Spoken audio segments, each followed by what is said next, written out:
कारोबार में कामयाब गुफ्तगू का राज क्या है? मशहूर मुसन्निफ डेल कार्नेगी अपनी किताब मीठे बोल में जादू है में बयान करते हैं, एक मशहूर आलिम चार्ल्स डब्ल्यू एलियट के ख्याल में कामयाब कारोबारी गुफ्तगू का कोई खास राज नहीं। जो आदमी आपसे बात कर रहा है उसकी बात पर पूरी तवज्जो देना बहुत ज़रूरी है, इससे बड़ी खुशामद कोई नहीं।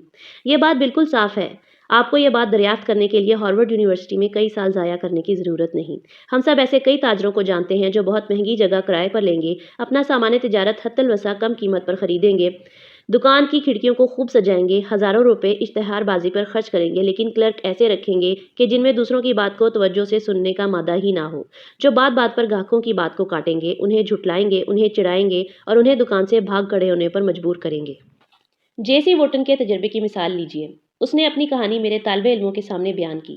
उसने रियासत न्यू जर्सी के एक तिजारती शहर न्यूयॉर्क से अपने लिए एक सूट खरीदा। वो सूट बहुत रद्दी निकला, कोट का रंग बहुत जल्द उतरने लगा और इस वजह से उसकी कमीज का सफ़ेद कॉलर भी काला पड़ जाता था। वो इस दुकान पर अपना सूट वापस ले गया और उसी सेल्समैन से मुलाकात की जिसने ये सूट उसे पसंद करवाया था। उसे जो बीता था बयान किया। क्या मैंने कहा है कि बयान किया, मुझे अफसोस है मैंने मुबालगा से काम लिया। उसने बयान करने की कोशिश की लेकिन वो बयान ना कर सका क्योंकि उसकी बात को फौरन काट दिया गया था।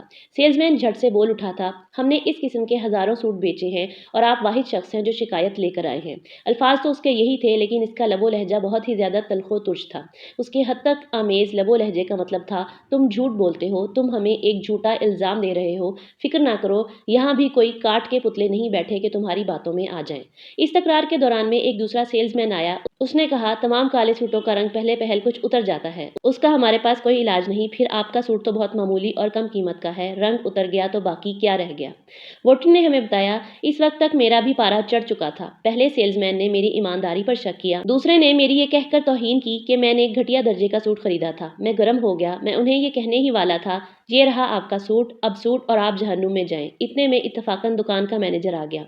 वो अपने काम का धनी था। उसने मेरा रवैया यकसर बदल दिया। उसने गुस्से से भरे हुए शख्स को मुतमईन गाहक में बदल डाला। ये उसने किस तरह किया? 3 बातों से। पहली बात ये कि उसने मेरी बात को अलिफ से लेकर ये तक बड़े गौर से सुना और बीच में खुद एक लफ्ज ना कहा। दूसरे, जब मैं अपनी बात खत्म कर चुका और सेल्समैनों ने दोबारा अपना नुक्ता हाय नजर बयान करना शुरू किया तो उसने उनके साथ मेरी तरफ से बातचीत की। उसने उन्हें न सिर्फ मेरा कॉलर दिखाया जो कि वाकई काला हो गया था, बल्कि उन पर यह भी जोर दिया कि इन सूटों को फरोख्त ही ना किया जाए क्योंकि ग्राहक मुतमईन नहीं होते।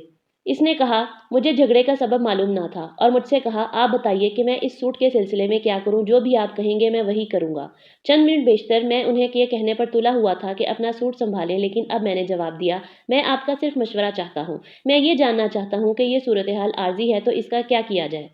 उसने कहा, मैं 1 हफ्ता और सूट को पहनकर देखूं, अगर ये फिर भी आपकी तसल्ली ना कर सके तो वापस ले आइए, हम उसे बदल देंगे। हमें अफसोस है कि हमारी वजह से आपको इतनी जहमत हुई।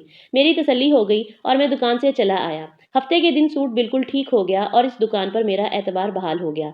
जिस शख्स ने मुझे मुतमईन करके भेजा था वो वाकई इस बात का मुस्तहिक था कि वो दुकान का मैनेजर बनता। जो सेल्समैन मेरे साथ बुरी तरह पेश आए थे वो सारी उम्र उस शख्स के मातहत रहेंगे, बल्कि हो सकता है कि वो तरक्की माकूस करें और दुकान के उस शोबे में तब्दील कर दिए जाएं जहां सूटों को बांधा संवारा जाता है ताकि वो ग्राहकों से दूर रहें। अगर सुनने वाला बात सब्र सुकून और हमदर्दी से सुने तो बड़े से बड़ा ठोकरबाज कड़े से कड़ा नुक्ताचीन भी ढीला और नरम पड़ जाता है। जब जहर भरा नुक्ताचीन फनियर सांप की तरह लहरा रहा हो और अपने मुंह से जहर के मरगोले उगल रहा हो, उस वक्त उसकी बातों को खामोशी से सुनने वाला शख्स उसे आखिरकार राम करेगा। और यही कामयाब कारोबारी गुफ्तगू का राज है।